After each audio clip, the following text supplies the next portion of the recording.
quadratic equations. In the previous part, we have learned about the splitting of the middle term, that method, and how to solve the questions which are either given in quadratic equation form or which are not given in quadratic equation form, but we need to first convert them. साथ ही में हमने देखा कि word problems को splitting the middle term method के जरिए हम कैसे सॉल्व करते हैं. ओके, अब क्या ये अकेली मेथड है क्वाड्रेटिक इक्वेशन सॉल्व करने की? बिल्कुल नहीं. दो और मेथड है, यानी कुल मिलाकर 3 मेथड्स है जिनसे हम क्वाड्रेटिक इक्वेशंस को सॉल्व कर सकते हैं. इस बार इस पार्ट में हम देखेंगे जो सबसे इजी मेथड है और जो सबसे कारगर मेथड है.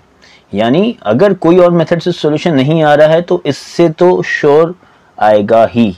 ठीक है, ये मेथड आपको समझ में आ गया होगा.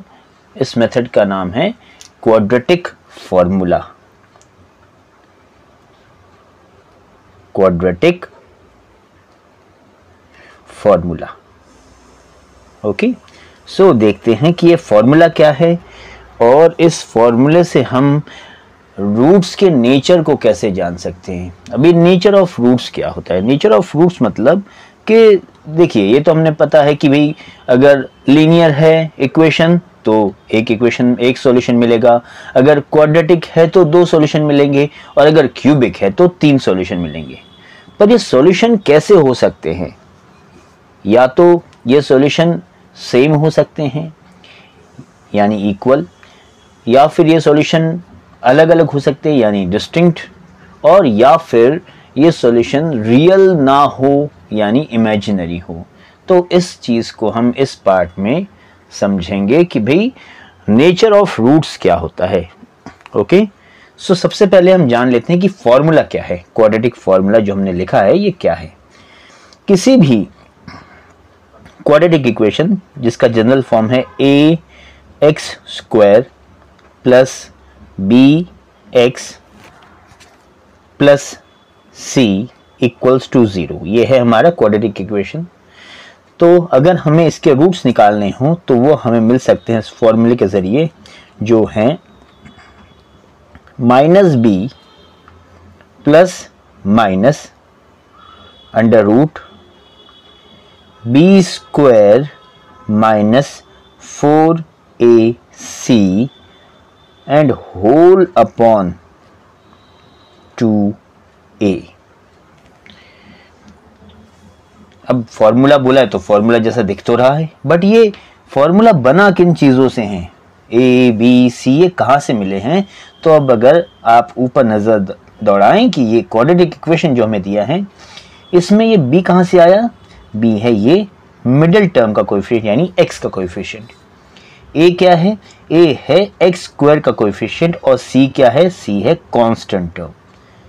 ठीक है, तो इस फॉर्मूले के जरिए हम किसी भी क्वाड्रेटिक इक्वेशन के रूट्स निकाल सकते हैं. ठीक है, साथ में सिर्फ एक छोटी सी चीज के जरिए हम नेचर ऑफ रूट्स को भी पहचान सकते हैं. यानी पूरे इस फॉर्मूले में वैल्यू पुट करके सॉल्व बिना किए सिर्फ एक छोटी सी चीज के जरिए हम जान सकते हैं कि ये रूट्स कैसे हैं. तो ये कैसे पता चल सकता है? तो इसके लिए हमें देखना होगा डिस्क्रिमिनेंट. क्या देखना होगा? डिस्क्रिमिनेंट. अभी डिस्क्रिमिनेंट ये क्या है?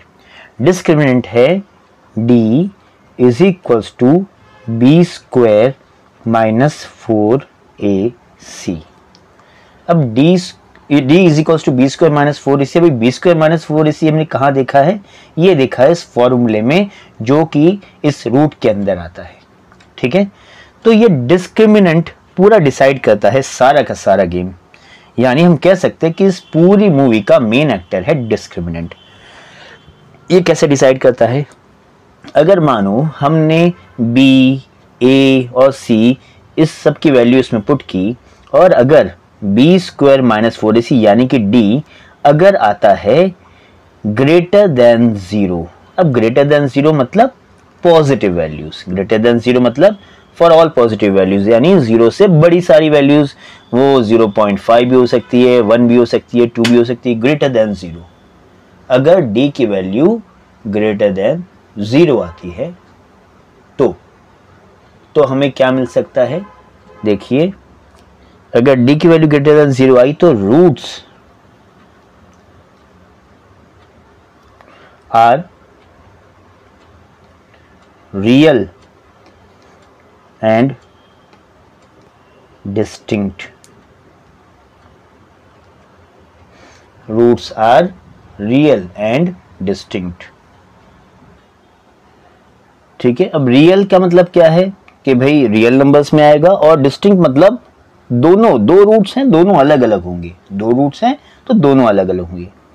दूसरी सिचुएशन हो सकती है कि d आ जाए इक्वल्स टू 0, यानी d की वैल्यू सॉल्व करने पर 0 आ जाए। इस सिचुएशन में क्या होगा, रूट्स आर रियल। अब रियल तो होंगे बट क्योंकि 0 आ गया इसलिए real and equal, real and equal. अब ये मैं बताता हूं कि कैसे, ठीक है, ये कैसे होगा ये मैं बताता हूं आपको, ठीक है। और एक और तीसरी सिचुएशन देख लेते हैं। मान लीजिए d की वैल्यू आई लेस देन 0, d की वैल्यू आई लेस देन 0, सो हम कहेंगे रूट्स आर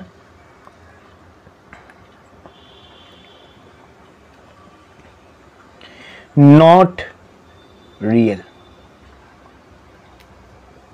ठीक है, तो देख लिया आपने कि ये डिस्क्रिमिनेंट कैसे इस सब चीजों को पूरा का पूरा कंट्रोल में रखता है। डिस्क्रिमिनेंट क्या है, B square minus 4ac। B square minus 4ac कहाँ दिख रहा है, इस क्वाड्रेटिक फॉर्मूला में, ये रूट के अंदर। तो अगर ये वैल्यू हम पहले ही सॉल्व कर लें बी स्क्वायर माइनस 4ac, तो डी की वैल्यू अगर 0 से बड़ी आ जाए, मतलब 1 2 3 4 कुछ इस तरह की, तो रूट्स कैसे होंगे, real and equal, real and distinct, sorry.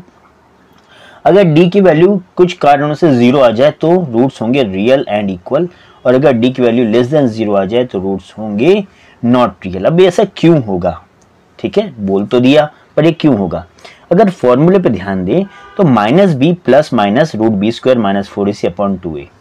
अब मानो ये जो वैल्यू अंदर आ रही है ये d ग्रेटर देन 0 आ रही है, बी स्क्वायर माइनस 4ac की वैल्यू ग्रेटर देन 0 आ रही है, तो ग्रेटर देन 0 आएगी मतलब इस रूट की कुछ वैल्यू आ जाएगी।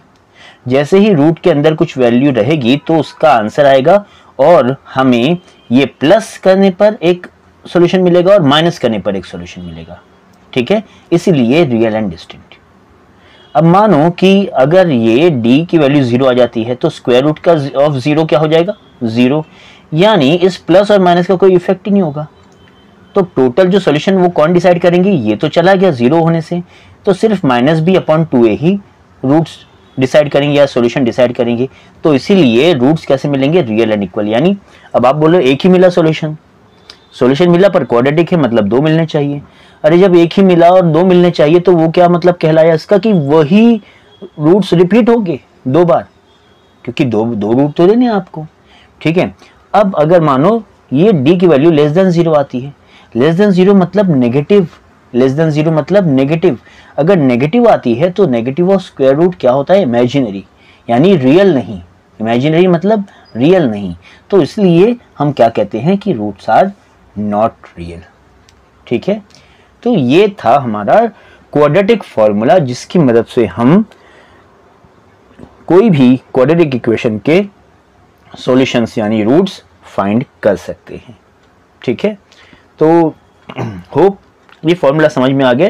नेक्स्ट पार्ट में हम देखेंगे कि इस फॉर्मूले के एप्लीकेशन से हम कैसे रूट्स फाइंड करते हैं, ठीक है। So take care.